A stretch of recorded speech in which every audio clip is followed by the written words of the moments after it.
Hello and welcome to DDOCast episode 594, recorded live on Sunday, March 29th. I'm your host, Patrick. With me this week, we have some special guests returning to the show. We'll start with Strimtom. Hey, Patrick. Thanks for having me. Yeah, welcome back. We also have Samius Gurobo. Oh my god, he always gets first billing. No, it's you got first billing last time you were on, weren't you? I think I was the only one that was on last time. Yeah, exactly. Yeah, exactly. Perfect. Nailed it. That's how that works. It's not even alphabetical order either. It's random order. Actually, I'm looking at the show notes and the icons at the top of the screen that say who else is looking at the show notes. That's the order I went in. We all know it's because he said yes first, and I said yes literally 14 seconds ago. Yeah, well, you know. Anyways, the screenshot of the week. Palladium braves Cloudkill in the 456th screenshot of the week. Thanks, Yavul, for sending in this week's screenshot. It is a nice screenshot. It makes it hard to tell where it actually is. Yeah, I've been trying to figure that out, but it looks really, really cool. The purpliness is a pretty nice catch there. I don't know. It looks kind of like something churchy or something. I don't know. We could spend days figuring that out. We like to talk about Dungeons & Dragons online nearly every weekend. You can catch us through Twitch, YouTube, the DDO forums, and iTunes, or from our website at DDOcast.com. DDOcast is hosted by Cyber Ears, the awesome podcast hosting network, and shows are usually available within a few days of recording. The next show will probably be next weekend, and you can stay updated by following us on our social media pages or our website, DDOcast.com, with our calendar, which, is especially important right now because things are challenging and interesting from, I'm sure, most people's world point of view right now. And on that note, we hope that if you're listening to this, that you are safe and you're healthy, and if you're not, we hope you get that way very soon. Yeah, there you go. On the podcast this week, we're going to review Update 45. It'll probably take us 2, maybe 3 actual shows to get that review done. Of course, if you're listening to it live, you get it all at once. Congratulations. You get to hear the 3 of us chat about that, and chat we will. We'll also talk about community news, and, there's not really any game news to talk about at all. Strimtom did make a quick mention, not Strimtom, Steelstar made a quick mention that doing a pass on Wizard Archmage is still in the cards, but not until after the expansion. And I think that was pretty much the end of that, the news for the week. There just wasn't a whole lot going on. Unless you guys saw anything newsworthy. No, it just seems like everyone was working from home, trying to keep everything up and running as usual. Yeah. Which is tough to do from home. Mm-hmm. Yeah, I think there's 2 things there, right? One is that they're hard at work at the expansion. They're at that point where they gave us a preview, and then, we don't usually get a lot of stuff kind of in between and around previews till right before launch a lot of times. So we had the big news bump last week with the preview, which even then was kind of a smaller thing just from the standpoint that it was mostly quests. There wasn't a bunch of system changes like we got with Update 40, with Update 45 compared to Update 46. Which probably is indicative of the fact that they plan on releasing it before Hardcore season ends. That would be kind of my guess. Yeah, I think the new quests they're just an update, like a quest standalone just update. Some new quests and stuff like that. Because and we went through this when Update 45 is coming out, that they said that they don't want to be changing build and game mechanics a lot during Hardcore season. They want Hardcore to kind of have its own a unified kind of feel, right? Like they don't want to change people's builds a lot, or if at all, during Hardcore season, which I think is good. Yeah. You don't want to be like 500 favor points away, and then you're like, well, my character doesn't work anymore. Yeah, right. That would be terrible. And I think so because of social distancing and working from home and all those things. There's just not. I don't think their communication for them on their teams is just going to be a lot harder because you can't just like turn around and say something to somebody. So kind of figuring something that I think is going to suffer a little bit. And I just don't think there's a lot to share other than, hey, there's some quests coming at some point in time. My guess would be sometime in the middle of April.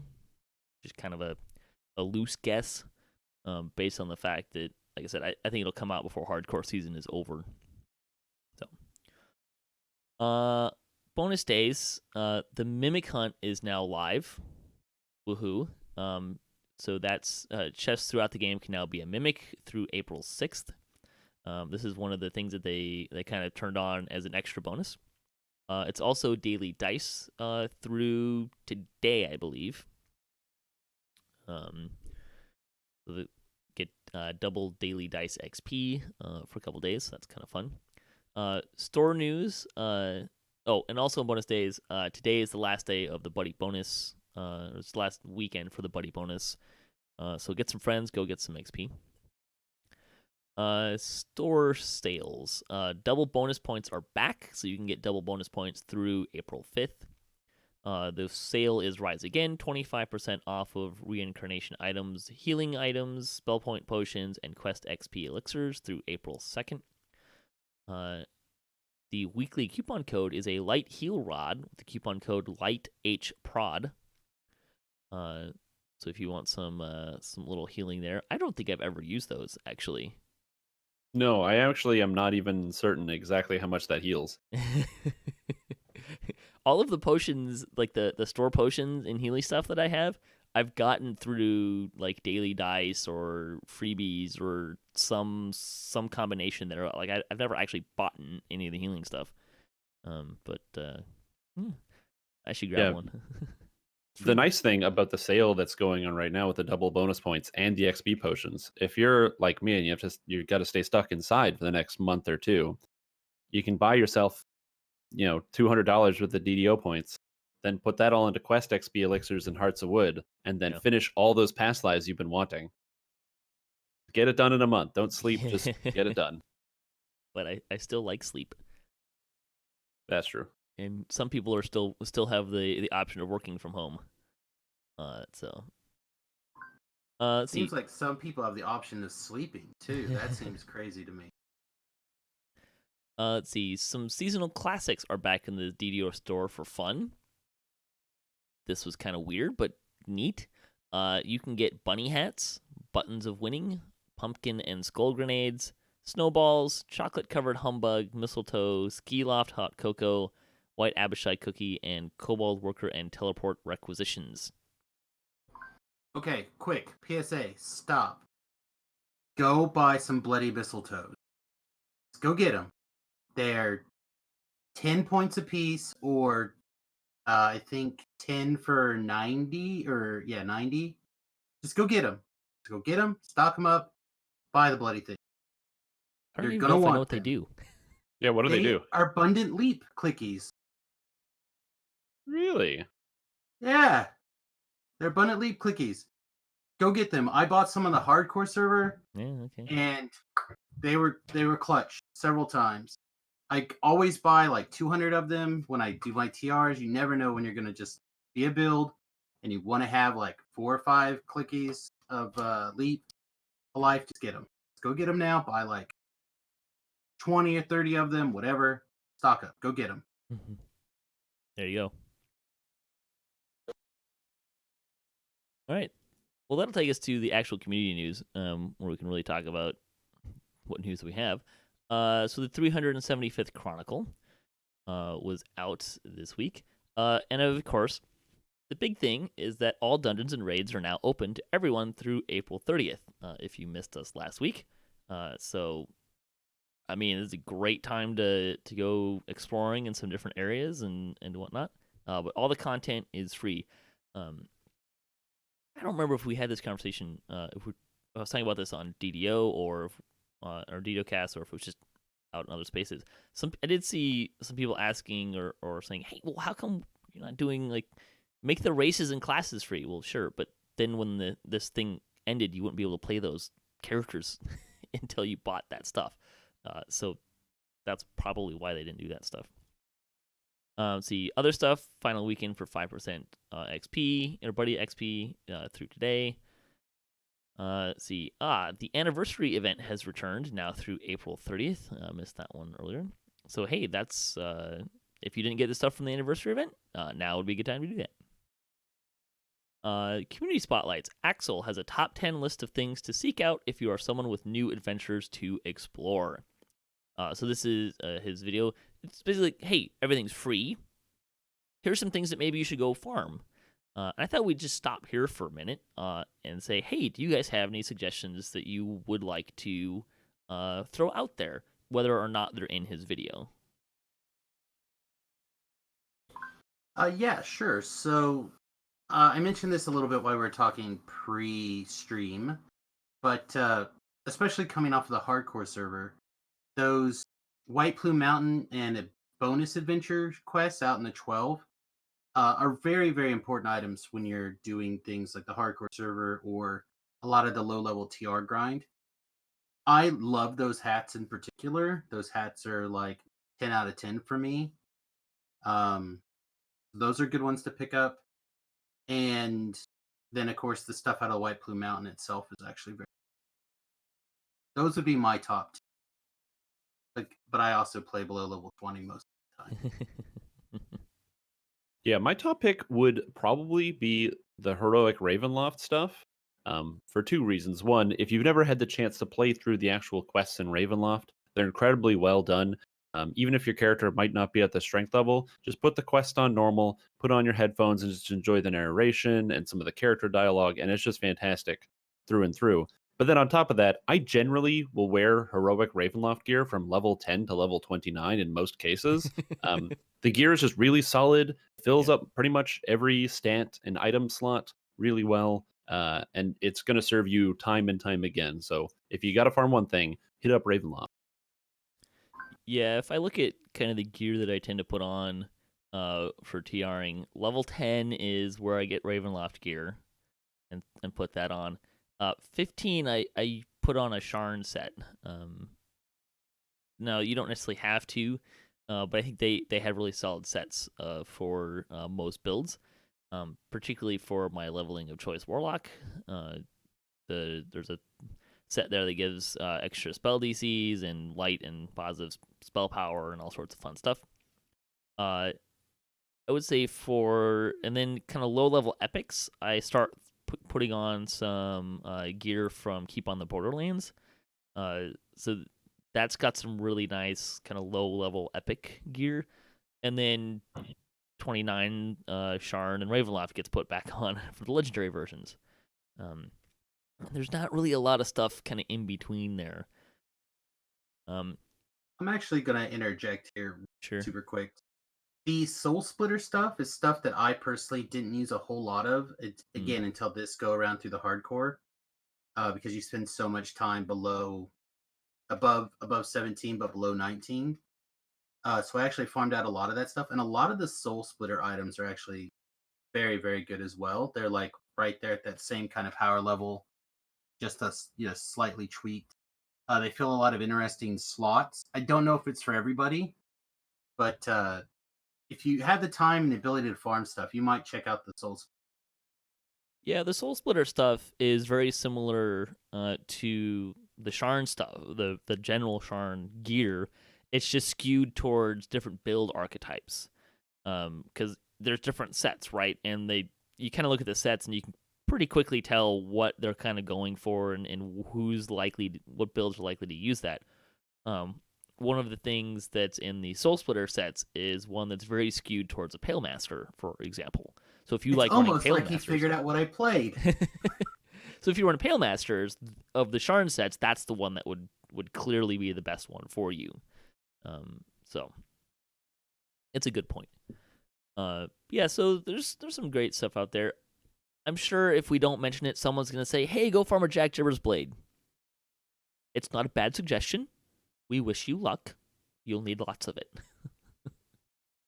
So just to be fair, though, if you don't already own Three Barrel Cove, just go buy it anyway. Yeah, go buy Three Barrel Cove right now. It's well, I like mean, that would also be true of 400 Sharn and Ravenloft. Well, yeah, but Three Barrel Cove is like I think it's like 500 or It's 600 points you can True. earn Three Barrel Cove with like on going over to hardcore. a new server and screwing around. Yeah, Yeah, or the Yeah. it's hardcore, pretty whatever. cheap. Sharn and the other thing, those are a couple of bucks. But you should have Three Barrel Cove. That's like playing DDO 101. Yeah, and the heroic XP out there is fantastic for the level Yeah, it's range 2 too. levels for one adventure zone. And then of course the epic stuff is Mhm. also very, very good too. So Yeah. and the gear is top dude for the level. And just going back to last week, we were talking about this too. Like, go explore places you haven't been. This is a great time to do that. See if there's there's adventure packs that you would like to get that you don't already have. Good time to kind of do that. Get a feel out for stuff. We gave some suggestions last week. But hey, Strimtom and Samus, you guys weren't here. Aside from Ravenloft and Sharn, and I guess Three Barrel Cove, since we already put that out, one adventure pack that if you haven't been to or quest that people should go try out. So I would recommend either doing this over leveled if it's your first time or just having a lot of patience. But I really like all of the delirium quests in the sleeping spell in the 12. The storytelling is really, really good. Visuals are fantastic. Character dialogue is amazing. It's just funny and weird, and it's so different than everything else you've seen in DDO. But it's also exceedingly difficult, which is why most people don't run it. There's lots of crazy one-shots and really powerful monsters. So if you've never done it and you just want to experience it, it's fun for the whole family. I love it. It's great. Minor spoiler warning: you spend most of Terminal Delirium in a state where you take extra damage. Oh, Just Samus? So I'm gonna put out the unpopular answer, and Unpopular. I'm going to tell you the Necropolis chain. A lot of people don't like the Necropolis in general, but it's some of my favorite quests in DDO. In fact, my favorite quest is Litany. And I recommend that to everyone to try and get the hang of, because once you learn those quests, they'll become some of your favorite quests as well. The problem is that they're quests that people, because they kind of attack from a weird angle, people don't like them. Like you're incentivized to split the party in some situations, or crazy swimming in another, uh, leading a rat through a maze of doom and destruction. Like, to me, these are things that are fun and interesting, but they don't necessarily make efficient XP per minute quests, so people tend to avoid them. But definitely take a chance, try them, especially now where they're free. Figure out if there's a certain area that you do like or you don't like, and pick up those packs. So you can buy, I think, 1, 2, 3, and 4 individually, right? You can get all the packs by themselves. You can get them individually, and I think there's a 1, 2, and 3 together. Yeah, it's 1, 2, 3 bundle. Yeah. So like, take a second and at least try them. And if you're like me and you do a lot of TRing, you might find that there's a window where, like, you get to mix in some of those quests in your leveling order. So like for me, Necro 3 is very, very efficient experience. And it kind of fits in a window like right after Ravenloft, but before Sharn, that I can grab some very fast experience and kind of take me from that level chain to that level chain in my normal like TR pack. So I recommend those. And of course, like I said before, Litany, once you flag for Litany, you're perma flagged as long as you don't get rid of your sigil. So as long as you own that content or have access to it, that's like a great way to grab 100,000 experience in 15 minutes, 20 minutes once you have the Depends on quest how many down. times you're running it. Yeah, it depends on how many times. That's what I'm saying. Like if only you go Reaper 1, Elite, hard and normal, and just like do a walk down, I think it's right around 100,000. Sounds about right. And that's no real optionals. If you decide to get into the optionals, then you have hours and hours of quest. Yeah, those quests in general are not super popular except for the capstones, right? Like Bloody Crypt, Shadow Crypt, Litany of the Dead are all really popular in XP pathing. So, and Haunted Halls is getting a shout out in our chat room as well. Going back to the Chronicle, Kamiya teaches how to get to Riz Malag in the Underdark. That is the portal.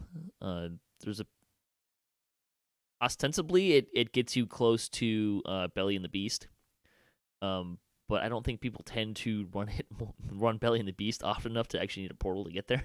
You run there the one time, get the portal, and go there. But it is helpful to know how to get there if you want to figure out if you want to go run that quest, which is kind of a fun quest. It's a little bit different too, you know.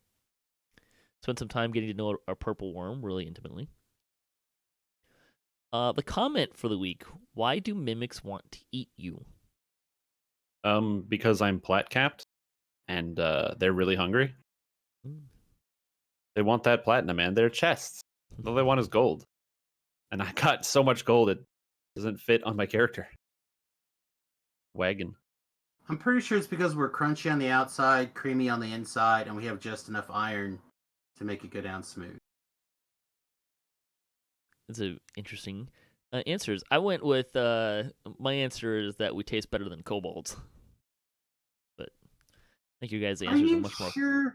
Are you sure that we taste better than kobolds? Yeah, have you even eaten kobolds one? Are pretty crispy. I think you're overcooking your kobolds there, Samus. Well, you gotta singe that outside fur off, or otherwise, can't. Fur. Fur? Don't they have scales? Wait, am I eating the wrong animal? They have those little hairs on them like chickens do. Like, no. Wow, this went down a rabbit hole. Fan site news. We got a shout out for our episode last week talking about the free content. DDO Players has the latest news and more. You can check out their show. Damsels of DDO continued their year of epics. So you can check out their newest stream. I actually crashed that for a little bit. It's kind of fun. D&D Night on DDO Stream finds the group under siege in an unnatural winter in this Sunday's Stormreach Chronicles. That'll be tonight at 7 p.m. Eastern. That's my adaptation of DDO into 5th edition Fantasy Grounds. So we'll be playing that. Telwyn writes about recent questing in a new gaming SF blog. DDO with MJ wanders the waterworks. You can check out that massively OP stream. DDO Stream is a great place to find DDO streaming on Twitch. You can check out recent shows by Alex and Lynn, Bard Life, and Brock and Friends. Also on Twitch, Nimvin takes 19 on hardcore, BCast makes a new character, and Top Hat Tolab quests at Endgame with an alchemist. I did see or hear that Nimvin sadly perished on hardcore. Yes. I didn't hear that. Very sad. Rip. Also, I did also notice that the person on hardcore that had gotten over 400,000 Reaper XP was no longer on the leaderboard. So I can only assume that they also have perished. Uh-oh. Yeah. I also saw yesterday there was a group of 5, like 28 to 30s, running Sharn on hard to get some gear and flag, I assume. And 3 of them perished to a lag spike. So yeah. There's been some deaths. There's been some. This league has not been friendly for lag spikes, I find. No. I've lost 2 of my characters to lag spikes, a 17 and a 19. Mm-hmm. So it's been kind of demoralizing. But just get angry, be frustrated, and hit that create character button. That's all you do. Yeah, personally, I feel like the lag spikes, like you get a start of a lag spike, and then someone will panic and Alt F4, and it turns that lag spike into like 15 seconds into like 2 minutes, and that's where people really get in trouble. That's my experience. I have only Alt F4 twice, and it was in the same. It was both trying to get to Thrill of the Hunt. We locked up pretty hard. Over on YouTube, Critical Role runs Red Fang, Storytime Gaming hits Haberdasher, and Calith and the Longhouse do a 2020 review. So some fun stuff there. And Update 46 recently saw its first preview on Lemania, so you can read more about that as well. And Cordovan is still playing. He's still doing Wednesday lunchtime live stream from home, and Court of the Rings as well. So he's still doing stuff from home, so you can still check those out as well. Let's see. I think that'll take us to Lightning Post. We did have Fuzzy Duck did write in. We're talking about for the free stuff last week. It said free quest access for all is awesome. Okay, it's not full VIP access to class and destinies too, but there are a lot of things you can unlock per character, persist through reincarnation basis, though through favor. And I'm doing my best to put some LFMs up on a high B to help the free to play and premium people with some favor runs. Maybe they'll get some shiny loots too. He makes a good point there.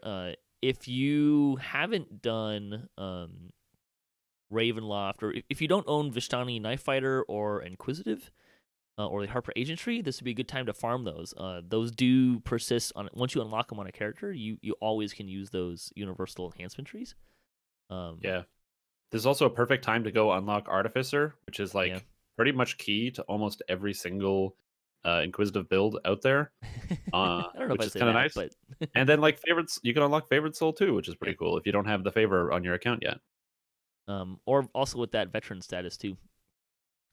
Let's see. Fuzzy Duck says he's happy the events are going to be back. Always enjoyed the Mimic Hunt. It's just funny to watch people heal up and buff to loot chests, and the rewards from it are pretty decent. The level 4 cloak is pretty darn good. I have to say, I actually am totally in love with the various mimic cloaks and Indomitable wrapping. Mm-hmm. I actually have some for certain Sharn sets that don't use belts that I actually have a higher level wrapping. For things to check out, he concurs with the suggestions that were made, but he would like to add House Cannith content so you can unlock the Artificer, as Strimtom just mentioned. Also, just doing a bunch of stuff you might not normally do, over level if necessary, to hit 2500 favor to get favorite soul class. And he says he suspects the Hall of Heroes was initially used for these quests just because it kind of fit thematically as an extra dimensional space, and it made for a good interim dumping ground since they abandoned that Explorers Guild place in the market. But now it'll be repurposed more exclusively for special events and potential commemorative things. Something like that. All right, with that, we'll start our Update 45 review. This was a big one. There's a lot of kind of ancillary stuff that came with it. But, I think maybe... well, let's start small, and we'll start with the Alchemist. So I have not really played the Alchemist, but I have watched a few people run around with it. How do you guys feel about the Alchemist? What do you like about it? What do you not like about it? How's it playing for you? So I personally love the Alchemist. I think it's really great in that it does provide a different feel to gameplay to both how you are healing your allies. It feels very sorcerer-esque, but it doesn't feel like it's stepping on the toes of sorcerer in that it's not like, oh, okay, now everyone's just going to play this new thing. Like, they're very different, and they both have different strengths, which I think is really nice. I haven't tried the physical alchemist stuff, but I've only done the casting. But so far, it's been just fun and different. But there definitely are some hangups and reservations that I have about the class as a whole. So, as usual, I get to take the opposite side of Strimtom. Why I also love the class. I have only done 2 versions, and I've done only the melee class. So I did a knife fighter, biochemist. Is that the Biochemist, yeah. Build. I thought it leveled up really good. I think the DPS damage was, of course, less than my Eldritch Knight builds, but it was a fun change, and it had some interesting tweaks with it. But really, it came down to the fact that you could like all the boosts, like the ability to have sprint boost in whenever you want it, that double strike boost whenever you want it. It was very easy with the knife fighter tree to take yourself up to 100% double strike, as low as like level I think 12 or 13 or something, which is really huge when you're single weapon fighting with an orb in your hand and all that jazz. And then on the hardcore server, I made a 3 wizard, the rest alchemist undead build. where I focused. I literally did not take a damage dealing spell that wasn't a negative energy spell. Like I just cast no red spells. I don't know what their official name is for red, but red spells. I didn't even take one. And all I did was cast the negative energy spells and the healing potions and the buffs on people and the crowd control effects. I stayed 100% in the green aura. And literally, the people I was running with when that character finally died, all I got was reached out with people when I started re-leveling as a Pale Master. They all were like, "Man, I missed your build. I missed your other life. Your other life was so good." And the only reason that character died is because I decided to run instead of stay and fight through the situation. And I had that like 12 seconds of scroll lag that you sometimes get when you try to like click a teleport scroll. And those are the two builds that I've had. And if you are looking to play something sideways that just has no other angle of attack in DDO, you want to try the Alchemist. It is a unique beast that, like, I don't think it even compares close to Sorcerer. I think Alchemist, if Sorcerer is like a 9 out of 10, I think Alchemist has the potential to be an 11 out of 10. Well, I agree with you on like the utility. Like there's so many spells that just do different things all the time. So it feels like almost every 10 seconds you're casting a different spell that do a different effect. Like, okay, I'm gonna put guys to sleep and I've got my gold skin potion and now I have sprint boost. Exactly. It's just it's one of those things that, and plus the switching around of the auras brings a whole nother mini like monk-esque chaining effect together that a lot of casters, like myself included, don't even think about. And it's just it's also the most complex class in DDO. I don't know. For decisions that have to be made at a micro decision level. I found the changing of the aura stances like a little clunky where there was a delayed reaction in a lot of cases, which was kind of unfortunate. You can use the spell-like abilities to make it really cheap, so that way you can easily swap between them. But I found sometimes you cast the spell and it doesn't change in time, or or something doesn't go off. And it overall, I feel like if there was like slightly less delay on when it actually changed, it would feel a lot less clunky and a lot better. Yeah, I feel like it's one of those. Because it is so new. They definitely need like another. I don't want to put a timetable on it, but it needs some little bit of tweaking, a little bit of bug fixing, to kind of just like that final polish. Which is normal. Yeah, it's Yeah. just it's the newest, greatest thing. So you can't expect it to be 100% perfect or So, balanced. with the combinations, are you finding that you really have to think about that, or are you kind of ignoring that and just kind of taking what comes? So it's kind of a little bit of both. You don't really have to think about it too much in that depending on whatever tree you happen to be using kind of really dictates which stance you should be in all the time. But the thing is, like there you think about it when you first start, but after 15, 16 levels of the thing, you kind of figure out like, oh, I'm going to be going into this room. I'm going to switch into this stance because it gives me more defense or something. I think the in combat stuff gets a little bit harder, but it's something that takes time to play and you'll figure it out by the time you hit 20. I feel like I'm constantly thinking about my auras and whatnot, which is the reason why, again, like on the hardcore server, I did not want to take that mental energy to make sure that I stayed in the right thing. Sure. So I literally did not take any spells to accidentally move out of it. So like for me, it seems like it's just a decision that I can't autopilot. And I've leveled 2 of them up to 20, and I feel like both times I was constantly focusing on making sure that I don't switch out or switch out so I can get the boost back. So when I switched back again or whatever, again, to me, it feels like I was constantly having to make. I think there'll be a point where somebody will figure out a rotation that works out really well, where you'll like switch into one, do your attacks, switch out, do some attacks, and then switch back again, and like figure out the correct timing chain for like maximum DPS if you're the caster build, or maximum defense for the melee build, whatever. But I have not had the mental fortitude to figure it out yet. Because again, to me, it feels like you're. I want to compare it to Magic, right? Like, because I don't have a better way to put it. Because in my opinion, there hasn't been anything else like this in DDO. But you've got to constantly make decisions. Do I counter this spell, or do I sit back and wait? Do I burn now or not? It is a very defensive, in my opinion, decision-based class, and that is part of the taxi part of it. I feel like the reason why we're coming to odds of this one, or at odds, is because we played different classes. So I played the spellcaster, and the way that the spellcaster works is you just kind of like play as a wizard-esque type character with potions for healing until you hit level 12, and then you get the spell Multivile, and it's Meteor Swarm, but it's level 12. So you also get the ability to bypass elemental immunity, but at level 12.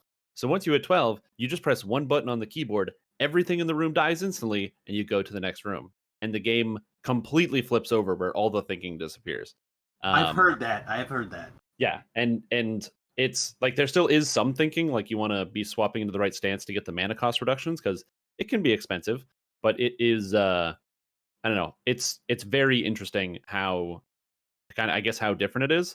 I mean, I never really had to think like, oh, I got to pop into the defensive form. It was mostly just using the spells, and then the form changes kind of happened as a byproduct, and generally they were useful, which I thought was kind of interesting with the spell layout, like how the spells are organized in such a way that if you are playing as the offensive caster, just using any of the crowd control spells will automatically flip you into the more defensive state, and then suddenly, because you're automatically choosing to crowd control, now you also have the purple reaction, so now you have a whole bunch of physical resistance rating because you're already like, you're backing up, you're trying to defend yourself. And I thought that was kind of interesting how that kind of plays together.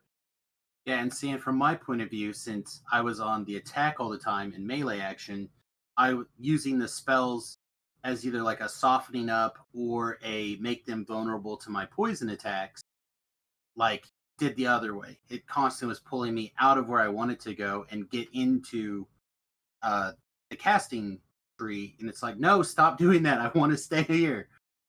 Stop making me take double, basically, because you could tell at like level 12 or 13 or somewhere in that window, you go from 60 PRR to 160 PRR. Like those are big changes. That's a lot of damage for, like Reaper 3s or whatever when you're soloing on your own. So like, to me, I felt like I was constantly fighting the other way. Like it was constantly trying to punish me for interacting and casting my spells. So again, play it, people. It's different. It's out of left field for me. When I finally do the casting one, though, I think I'll really. Yeah, the casting was really fun. This class reads like complication, right? Like you could just play it in a very passive manner and just push buttons and take what comes. But like if you really wanted to maximize it, you really have to learn how to play it much more so than any other class I think we've ever had. I mean, I feel like it's like how Monk felt, right? Like when Monk first came out, trying to like work out all of your fist combos or however you want to those together. Like we hadn't had anything like that at the time. But now we kind of have a little bit of it with Monk, but this is like a magnitude of 10 or 15 times what we felt with, in my opinion. Yeah. And the thing about Alchemist is you absolutely can play it without thinking about your reaction state at all. It's not as good, similar like without thinking about how to use any of your combos as Monk, but it still physically works, which is nice. Well, I think those combos work better than the Monk ones do, because you don't really see a lot of people. I mean, monks aren't as popular as they used to be, but I don't really feel like when I play on my Monk or when I see other people play a Monk, we're not using finishing moves a whole lot, right? Like they don't scale up. In general, they don't like super scale up. Like you don't see monks using the flaming hands, the burning hands finishing move very often. What? Kind of Come on, you guys are just always killing the burning or the sure. I don't know. I'm trying to think of like literally any in-game monster right now, but literally I only watch in-game raids now on other people's streams, so I don't even know their There's still useful ones to use. And it seems like every time I go back to my monk, I forget about like, hey, there's a finishing move that reduces spell point cost. That's a great one to just throw out there when you're buffing it at any buff point, really. Or So skill boosting for yeah, trapping situations. But again, these yeah, things just don't come up that often, so we don't think about them. Yeah, Where to the give you outcome is in your face, because the thing is huge. It's massive. yeah. So it sounds like you guys are both enjoying Alchemist, and it's fun to get people that are approaching the class from different perspectives and different play styles. Kind of gives Well, a again, really I good think it's just. idea. I think Strimtoms is right though. It's because we haven't had a chance to play the way the other person has played Right. yet. Give us like another 6 months, and we'll have flipped, and we'll have done it the other way around.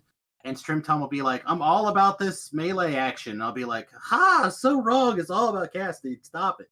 Oh, well, I've still got a build that I worked on with my viewers to collect. Is the Sun Flask build to play an alchemist who uses exclusively the item Sun Flask as a weapon. That's still in the works, and it's going to be interesting. I have the 30,000 Sun Flask collected, and I'm hoping it will be Impressive. enough to last me till level cap. I did recently, maybe a month ago. I did roll a 99 or it was a 97 on my silver roll for a day, and they gave me a sun flask, so I could send that to you if it was on the right server. I don't remember what server it Oh, was though. Um, but yes, 97 gold roll. I got a single sun flask, and that was it. Wow! uh, Somehow you lost when you won. yeah, right. I saw someone else have it too. There's got to be something that's supposed to drop with that's not getting thrown in the bundle. All right, let's move on to the anniversary event changes. Did anyone play with the new anniversary or the revised anniversary event? Played a I little bit. have not at all. I've been on hardcore the whole time. I played just a little bit before hardcore started, but I've mostly been on hardcore since then. Although that ended last night. Congratulations. Not Thank in you. a bad way. I'm going to You should. continue to say that I successfully accomplished all of my goals before the hardcore ended, as opposed to the very last day, like last time. Good. Good. What would you think about the changes, Samus? Uh, I feel. Oh man, I hate to. This is where I take a little bit of a dump on things. I like the Jerry fight changes. I felt like that was fun. Every time they change Cordovan up a little bit, I think it's good. I was really tired of the always having to remember to have some way to not take negative levels from the previous one. So I think the lava's a nice change. I feel like they half-hearted did items, and I feel like they should feel bad for the items that they added. Um, I've run it a bunch. Again, anytime that you can do experience kind of outside of your normal leveling tree, I like to do it. Sure. Um, but the items, if you don't already have everything from previous runs, obviously it's great that you buy like your collection of forum posts. Be sure to buy, whatever miscellaneous things that you haven't gotten from before. But like, I think the new thing was a shield. That's a stinker, and there was something else that was also a It stinker. was I a can't. light version of the broccoli beater, but it was if I remember rightly, it was a martial weapon, which a lot of people didn't like. Like they Yeah, wanted like it to be a simple weapon. I feel like sometimes the item, like, things don't get completely thought through, like who needs this item, as opposed to someone secretly going, "I need something to do Mm-hmm. this," and that's where they add it themselves. Like, "Oh, this will be great. Everyone will want this," and it's like nobody wants. No, I think the thing about the anniversary event that I think makes it less fun, you compare it to Night Revels, and to farm stuff for Night Revels, you probably need to run about the same number of challenges or events or whatever you want to call them. But in Night Revels, there's 8 to choose from, nine different plus the entry area, right? Whereas the anniversary event, it's the same dungeon over and over. Like, I almost kind of wish they'd just make it longer and give us more pieces so you didn't have to run it as many times. But For me, I don't know if that's so much a thing. I think for me, Night Rebels is good because even if all you do is earn like the weapon augments or the consumables or something, like there's always something good to go get. mm-hmm. Where it doesn't feel like it has that same thing for the anniversary. And I would like to see there be something that you can do. Like again, Night Rebels. You have +2 caster stat augment. You have ghost touch augment. You have extra damage oils that you can get. Like there's always something that you can have, even if you're not going to use it right now. You can store it up and put it away for later. Right. There's just not that here. So it gets to the point where you get everything and then you just don't do it. Right. And some And of the I stuff would is like them to think of pretty specific too, right? Like, and there's because there's the forum posts, which, if I remember rightly, are caster sticks, right? Yep. yes. And I've never used them, and I've never found them to be better than the stuff that I already could get at different level ranges that I would put stuff on and stuff like that. I don't play a lot of caster leveling up, so that might be part of it. Well, I will say that if you do TR a lot as a caster, they're the best weapon at those individual levels, Sure. and sometimes for a window around there. So Yeah. I do recommend you get at the 5, the 10, the 15, and the 20, obviously. But after that, I don't bother with them anymore. Right. I also want to go ahead and throw to chat here. Sentient Gem, the Kobold Gem. I'm not a big Kobold fan when it comes to the gem, but the D12 is probably the best item out of there. If you do not have your D12s, definitely farm up your D12. I like the Kobold Gem. Teleporting to the marketplace is undervalued. It's uninterruptible, by the way. So if you need to get out of a quest, as long as you don't die, you can just hit that Kobold Gem and it'll teleport. I mean, D12.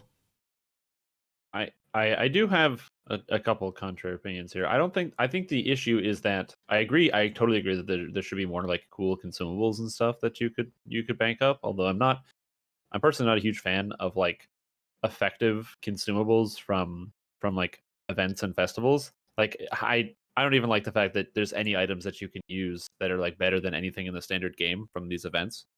Because I hated having going for almost 3 years with the only ooze bashing weapon in the game being the broccoli basher in epics. So I for me it's a little bit different, but there's still some like great items. Like the forum posts are an instant like make your character able to spellcast even if maybe the idea isn't that great, which is kind of nice.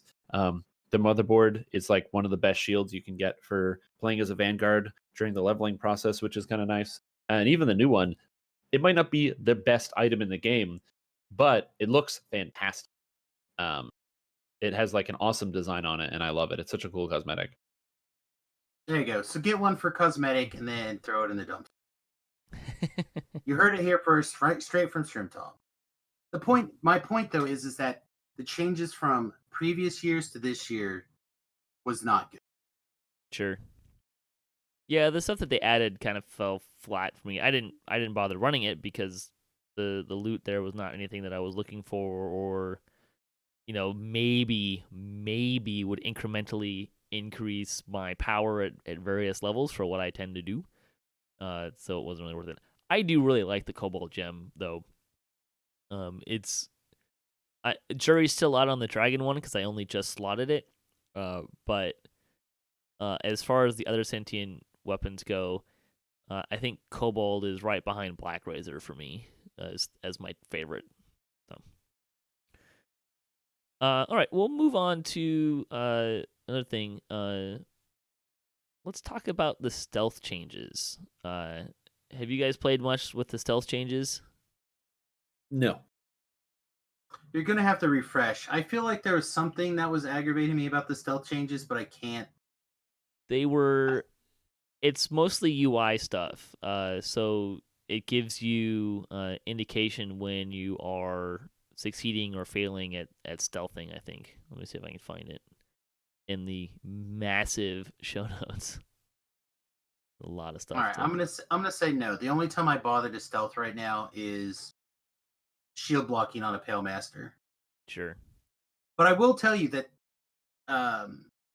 you used to be able to let me rephrase. I have noticed that when I shield block on the Pale Master now, instantly all the monsters get a red eye and charge, which is good that I'm 50% incorporeal and invisible. But it'd be nice if the monsters didn't immediately charge it. It's almost like a free intimidate. So when a player is stealth, they now see a visual purple eye VFX over any monster that pierces stealth. So like all searing or all hearing, tremor sense, and then they reduce the range of being able to be spotted. So it doesn't sound like we're playing too much with the stealth mechanics. I'll have to do another stealth life then. I enjoy occasionally doing a stealth life. It's just it was so bad for so long that I got out of it.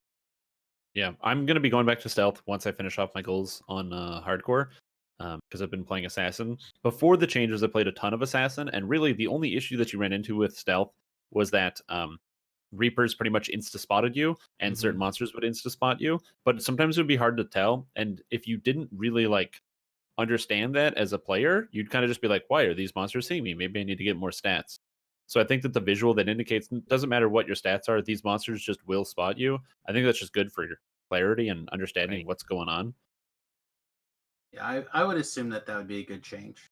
Yeah, I haven't played with them, but that's okay. That's the reason why I stopped stealthing, is because it seemed like there's always some monster that pointed you out. Has anyone played with a 64-bit client? It has been amazing. Yeah, it's the best thing ever. Please do. I've had it crash on me one time. It was yesterday on the stream, just as we crawled up into the Dreams of Insanity on Reaper 2 on the hardcore server, and my client crashed, and I thought I was dead. But other than that, it's been completely stable. I've not had any problems with it. And honestly, I don't even have the issue where I feel like I have to relog that often.